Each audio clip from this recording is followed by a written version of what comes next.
believe that it's irresponsible to have children, says the Green New Deal. It's irresponsible because the planet's going to be dead in 10 years. How many of you guys survived the planet being dead from what time you were in high school? Because I was told, crazy. Little did I know that they had done that over and over again. There was the ozone layer. The protective ozone layer is being threatened as never before. We're all at risk. They're coming after everybody's families, right? They're coming after everybody's reputations if you don't kowtow to what they want. They're coming after everybody's children. The left seeks nothing more than absolute power, and we cannot give it to them. Democrats never stopped their plantations of slavery. They just updated them. They remodeled them. They refashioned them for the times. When you think about the times of slavery, you think about what it actually took for a plantation owner to maintain its slaves. One element was that they had to make sure via slave codes that no slave was allowed to learn to read. That was actually such a crucial philosophy, such a crucial law, that if you were a white person during those times and you were taught teaching a slave to read, you could also be charged. You could also be punished. 75% of black boys in California can't pass a basic reading exam. Across 5 schools in Baltimore, they couldn't find a single child that was proficient in reading and writing. A single child across 5 schools in the inner cities. You want to know why they're teaching critical race theory? You want to know also why they're pushing that down the pipeline? It's to make sure that the kids are dumber and dumber and dumber, and yet convinced that they're super educated.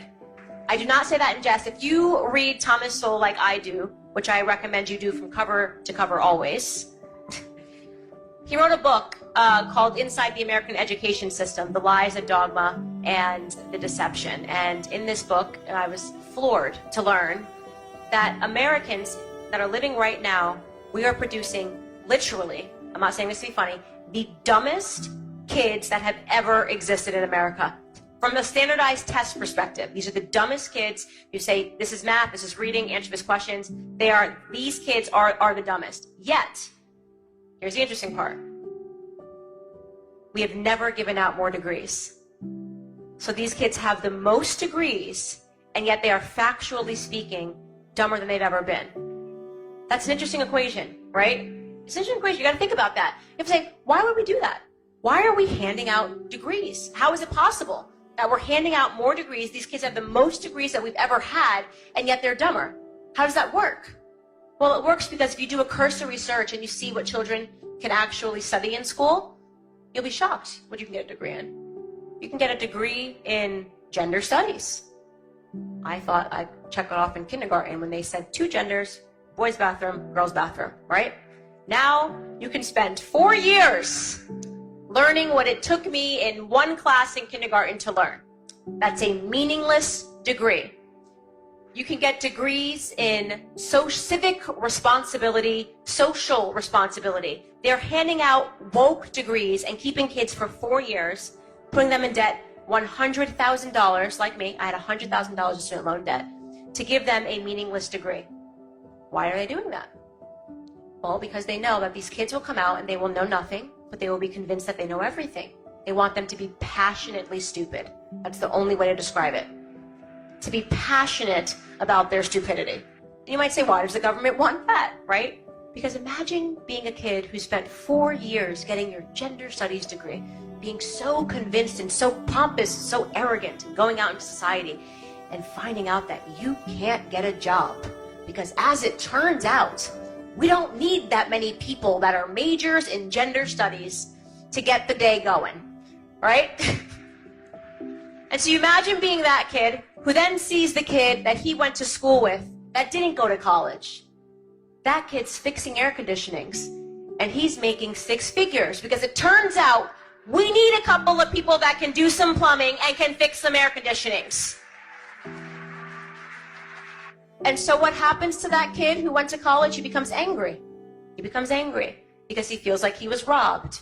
He's angry that that kid is more successful than him and he went to trade school. He's angry that that kid maybe tagged along with his dad to work and he's making more money than he is, doesn't understand it. So of course that kid thinks the system is broken.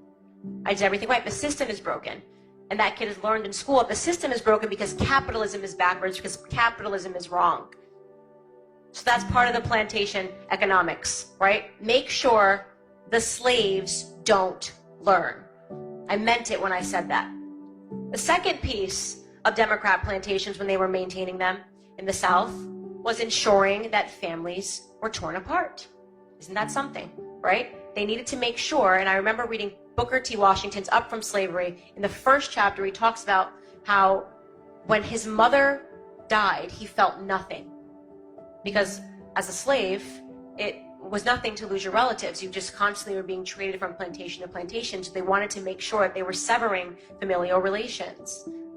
Does that answer your question when you look up and you say, how is it possible that families are so destroyed? And in the 1960s, there were about 20% African-American children that were being raised without a father in the home, and they thought it was a crisis. Today, that number is 75% of black children that are being raised without a father in the home. Father absence is one of the biggest epidemics that we are facing in this country, if you want to talk about a pandemic.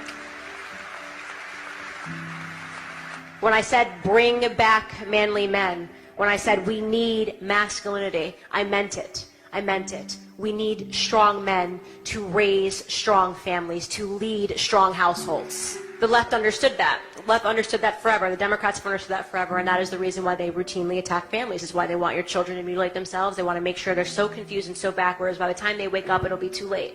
It'll be too late, because your family will be broken down in 1,000 different ways. That's why they want abortions, more abortions. That's why they want people to believe that it's irresponsible to have children, says the Green New Deal. It's irresponsible because the planet's going to be dead in 10 years. How many of you guys survived the planet being dead from what time you were in high school? Because I was told, crazy. Look at that. We should go buy a lottery ticket, right? When I was growing up, it was global warming. Global warming was going to get us all. The polar bears were going to drown. We were going to die. And then I learned, and I believed it, of course. They made us all watch in school. Al Gore, I almost said Al Sharpton. Al Gore's Inconvenient Truth. And they said This is a real B&H customer story. Steph Mandis came to B&H to take her photography. and it's going to be gone. It's going to be irresponsible for you guys to have children. We need you to be activists about the environment. Little did I know that they had done that over and over again. There was the ozone layer. There was the acid rain generation. Those poor kids. Imagine being scared every time it rained. There was global cooling, that generation, global cooling. They were told that things were going to freeze over. And over and over and over again, because at the end of the day, they're already trying to tell children, converting them into little activists, using the environment as a new type of religion, right? Pledge your faith to environmentalism. The left knows that faith is never destroyed, it's just replaced. They want to destroy faith in God, they want to destroy faith in family, and they want to replace it with another type of obsession with environmentalism, obsession with all of these isms that they can create. They want you to worship government. They want the family to be destroyed. A third element of democratic plantations, and this one is my favorite because people said, okay, well, this definitely doesn't exist anymore, right? They used to whip slaves. They used to beat slaves. They used to sever slaves' limbs so that if they got caught trying to escape the plantations, when they got back, they would sever their limbs because they wanted to teach the other slaves, don't you dare, right? That was a part. It was a part of maintaining a plantation to make sure that the slaves didn't get any ideas about their own freedom. And you go, okay, well, Candace, that's definitely not happening. I challenge you to think again. I challenge you to Google my name. I challenge you to Google the name of any black conservative that has had the audacity to pick up and walk away from the Democrat Party, and let me know what comes back at you. It's a figurative lynching. They attempt to destroy your reputation. You read my Wikipedia page, you read about Larry Elder, you read about Clarence Thomas, you read about Condoleezza Rice, you read about every single black conservative, Dr. Ben Carson, a literal brain surgeon who has about 1 million hits calling him stupid, okay? About 1 million hits calling a literal brain surgeon stupid. Why? Because he had the audacity to get up and to walk away from Democrats. And that's not a fate now that's just for black Americans. When I'm talking about these plantations, they're not just for black Americans. They reserve the worst treatment for black Americans because they see something proprietary. Candace Owens should not be speaking in a Republican room. Candace Owens should be owned by me. We created a system dating back to the 60s for black Americans. They should be married to the Democrat Party. LBJ built that beast. He built that system.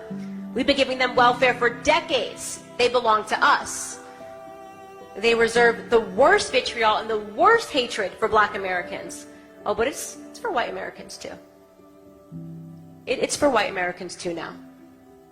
They're coming after everybody's families, right? They're coming after everybody's reputations if you don't kowtow to what they want. They're coming after everybody's children.